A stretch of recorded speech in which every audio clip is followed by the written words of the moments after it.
Good morning, how are you. बेटा पिछले class के अंदर हमने अवकलज के अन्य प्रयोग पर का टॉपिक वर्तमान और ह्रासमान फलन पढ़ा था। आज अवकलज के अन्य प्रयोग का नया टॉपिक ले रहे हैं अपन, स्पर्श रेखा और अभिलंब।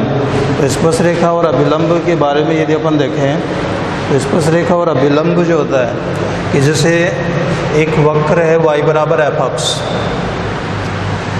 यदि इस वक्र पर यहाँ कोई बिंदु है x1 y1, एक ऐसी रेखा जो किसी वक्र को स्पर्श करती हुई गुजरती है उस वक्र की स्पर्श रेखा कहलाती है।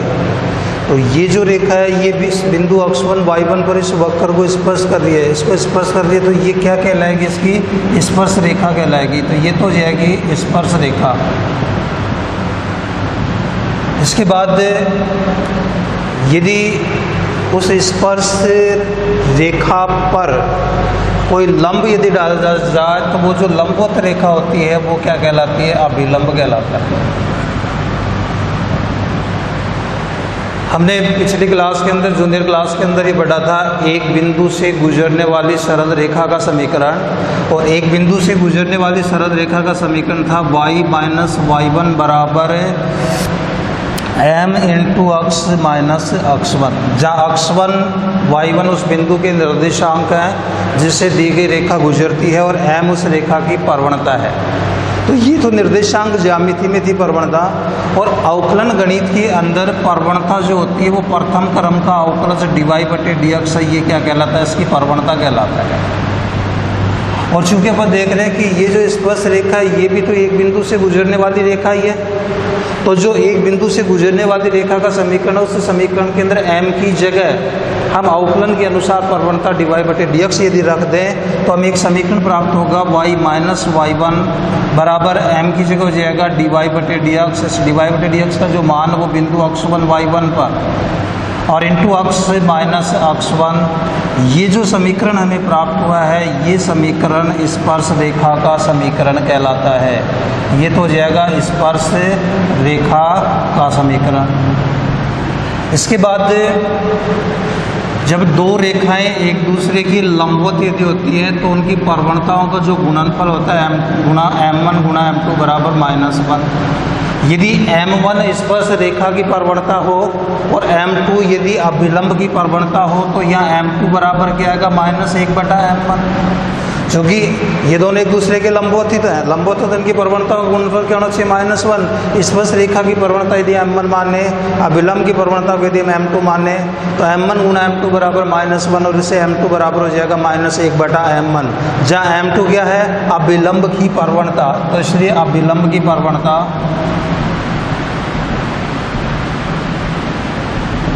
बराबर आ जाएगी -1 स्पर्श रेखा की प्रवणता की आपने dy/dx बिंदु x1 y1 पर।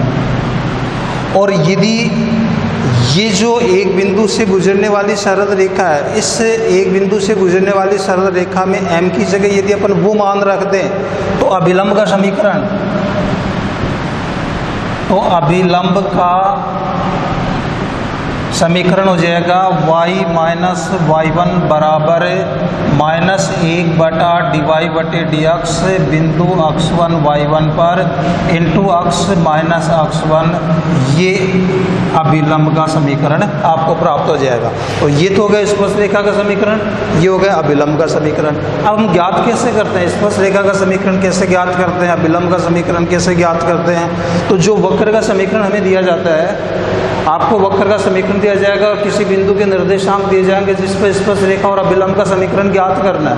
तो सबसे पहले हम दिए गए वक्र के समीकरण का अक्ष के सापेक्ष अवकलन करके dy/dx निकालें।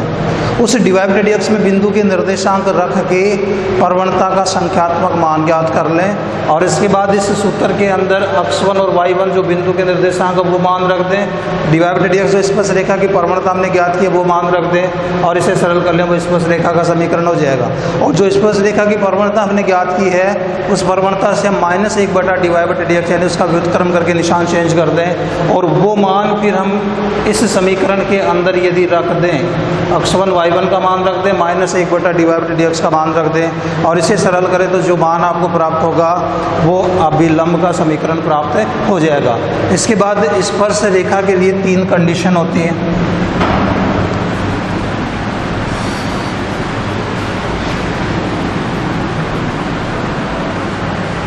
पहली कंडीशन कि जब स्पर्श रेखा अक्ष के समांतर या y अक्ष के लंबवत है तो प्रवणता dy/dx का जो मान है वो 0 होता है। कि यदि स्पर्श रेखा अक्ष के समांतर या y अक्ष के लंबवत यदि है तो dy/dx का जो मान है वो क्या होगा? 0 होगा। कैसे होगा देखिए,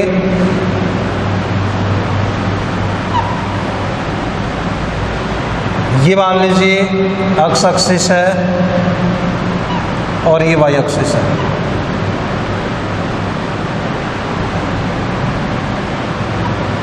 ये आपका मूल बिंदु है। या मान लीजिए इस रूप में स्पर्श रेखा है आपकी, तो ये जो स्पर्श रेखा है ये स्पर्श रेखा अक्ष के समांतर है और दो समांतर रेखाओं के मध्य बनने वाला जो कोण होता है वो कितना होता है? 0 डिग्री। तो यहाँ थीटा का जो मान है वो कितना है? 0 डिग्री। प्रवणता जब अपन ज्ञात करते तो प्रवणता m बराबर क्या होती है? टेन थीटा, जहाँ थीटा उस रेखा द्वारा अक्ष के साथ बनाया गया कोण होता है और यहाँ अक्ष के साथ बनाया गया कोण कितना? 0 डिग्री। तो m बराबर क्या हो जाएगा? टेन 0। और टेन 0 का मान क्या आएगा? 0। तो m का मान कितना आ गया? 0। और m या प्रवणता है जिसको हम अवकलन में किससे लिखते हैं? dy/dx से। तो dy/dx बराबर क्या हो जाएगा? 0। तो यदि स्पर्श रेखा अक्ष के समांतर या y अक्ष के लंबवत है तो प्रवणता dy/dx का जो मान है वो क्या होगा? 0 होगा। इसके बाद दूसरी जो इसकी कंडीशन होती है उस दूसरी कंडीशन के अंदर होता है कि जब स्पर्श रेखा y अक्ष के समांतर या अक्ष के लंबवत यदि है तो यहाँ प्रवणता dy/dx का जो मान है वो क्या होगा? अनंत होगा। या dx/dy का जो मान है वो किसके बराबर होगा? 0 के बराबर होगा। जैसे ये दोनों एक्सिस हैं आपने, ये अक्ष एक्सिस, ये y एक्सिस, ये मूल बिंदु। स्पर्श रेखा y अक्ष के समांतर है, y अक्ष के समांतर है तो इस प्रकार की रेखा होगी। अब ये इस प्रकार की रेखा जब ये अक्ष के समांतर, y अक्ष के समांतर और अक्ष में यदि लंबवत है तो अक्ष के साथ ये कितना कोण बना रही है? 90 डिग्री का कोण बना रही है। तो यहाँ जो थीटा का मान है वो कितना है? 90 डिग्री। और जब थीटा बराबर 90 डिग्री तो प्रवणता m का मान क्या होगा? m बराबर टेन 90 डिग्री या m बराबर टेन 90 का मान कितना होता है? अनंत। और m को हम अवकलन में किससे लिखते हैं? dy/dx से। तो dy/dx बराबर क्या हो जाएगा? अनंत। और जब dy/dx बराबर अनंत है तो dx/dy बराबर क्या हो जाएगा? 0। तो दूसरी कंडीशन ये होगी कि जब स्पर्श रेखा y अक्ष के समांतर या अक्ष के लंबवत यदि हो तो उसकी प्रवणता का जो मान है dy/dx वो क्या हो जाएगा? अनंत होगा। या dx/dy का जो मान है वो किसके बराबर होगा? 0 के बराबर होगा। इसके बाद इसकी तीसरी कंडीशन होती है, तीसरी कंडीशन के अंदर कि जब स्पर्श रेखा दोनों अक्षों से समान कोण बनाती है, दोनों अक्षों से समान कोण बनाती है। और जब दोनों अक्षों से समान कोण यदि बनाएगी तो इसकी प्रवणता का जो मान है dy/dx का वो मान क्या हो जाएगा? ±1 हो जाएगा। अभी ±1 इस रूप के अंदर होगा, ये जैसे दोनों एक्सिस से हैं, अक्ष एक्सिस y एक्सिस। स्पर्श रेखा दोनों अक्षों से समान कोण बनाती है, समान कोण बनाती है तो इस प्रकार की रेखा होगी। और इस प्रकार की रेखा यदि होगी तो ये अक्ष की धनात्मक दिशा के साथ कितने डिग्री का कोण बनाएगी? 45 डिग्री का समान कोण। y से एक्सिस से भी समान कोण और अक्ष एक्सिस से, और इस चतुर्थांश में दोनों एक्सिस से एक दूसरे के साथ 90 डिग्री का कोण बनाती है। जब समान कोण बनाएगी तो दोनों कितने कितने के बनाएंगी? 45 के कोण बनाएगी। तो यहाँ जो थीटा का मान है वो कितना होगा? 45 डिग्री। और जब थीटा का मान 45 डिग्री तो प्रवणता m m बराबर टेन थीटा, या m बराबर टेन थीटा की जगह रखो टेन 45। टेन 45 का मान होता है 1, तो इसकी जगह वो मान रखेंगे तो m का मान 1 आ गया। और m को हम अवकलन में लिखते हैं dy/dx से, तो dy/dx बराबर मान कितना हो जाएगा, 1 हो जाएगा। इसी प्रकार से यदि हम इधर देखें तो अक्ष की ऋणात्मक दिशा में इधर भी 135 डिग्री का कोण बना रही है, और 135 डिग्री का कोण जब बनाए तो थीटा बराबर 135 डिग्री, m बराबर मान हो जाएगा टेन 135 डिग्री, या m बराबर होगा टेन 90 प्लस 45। 90 और 45 को जोड़ेंगे 135 डिग्री, और चूँकि टेन 90 प्लस थीटा बराबर होता है माइनस कोट थीटा, तो m का मान आ जाएगा माइनस कोट 45 डिग्री। और 45 का मान होता है 1, तो यहाँ m का मान आ गया -1। m को यदि हम dy/dx से लिखेंगे तो dy/dx बराबर -1। तो dy/dx का मान +1 भी आ रहा है, dy/dx का मान -1 भी आ रहा है। तो अगर दोनों अक्षों से समान कोण बनाएगी तो dy/dx का मान कितना हो जाएगा, ±1 हो जाएगा। तो तीसरी कंडीशन में था कि जब स्पर्श रेखा दोनों अक्षों से समान कोण यदि बनाती है तो प्रवणता dy/dx का जो मान है वो कितना होगा, ±1 होगा। तो ये तीन कंडीशनों की सहायता से अपन स्पर्श रेखा के समीकरणों पर आधारित क्वेश्चन हल करेंगे। पहली कंडीशन थी कि जब स्पर्श रेखा अक्ष के समांतर या y अक्ष के लंबवत हो तो dy/dx का मान 0 होगा। दूसरी कंडीशन, जब स्पर्श रेखा y अक्ष के समांतर या अक्ष के लंबवत हो तो dy/dx का मान अनंत होगा। और तीसरी कंडीशन की स्पर्श रेखा दोनों अक्षों से समान कोण यदि बनाती है तो प्रवणता dy/dx का मान है वो ±1 होगा। अब एग्जाम्पल नंबर 16 दे रखा है अपन को, जिसमें एक वक्र का समीकरण दे रखा है x की घात 2/3 प्लस y की घात 2/3, x की घात 2/3 प्लस y की घात 2/3 बराबर 2 के बिंदु 1 पर, बिंदु के निर्देशांक दे रखे हैं 1, इस पर हमें स्पर्श रेखा और अभिलंब के समीकरण ज्ञात करने हैं। तो जब भी किसी वक्र की स्पर्श रेखा या अभिलंब का समीकरण ज्ञात करें, सबसे पहले हम उस वक्र की प्रवणता ज्ञात करें, और प्रवणता dy/dx ज्ञात करने के लिए दिए गए समीकरण का अक्ष के सापेक्ष अवकलन करें। तो अक्ष के सापेक्ष अवकलन करने पर अक्ष की घात 2/3 का करेंगे तो 2/3 इंटू अक्ष की घात -1/3 अक्ष की घात n के रूप में। इसका करेंगे 2/3 y की घात -1/3 और y का करेंगे dy/dx, और दाएं तरफ एक अचर राशि का अवकलन करेंगे 0। हम 2/3 का भाग देते हैं तो अक्ष की घात -1/3 प्लस y की घात -1/3 इंटू dy/dx बराबर 0, या y की घात -1/3 इंटू dy/dx बराबर माइनस अक्ष की घात -1/3।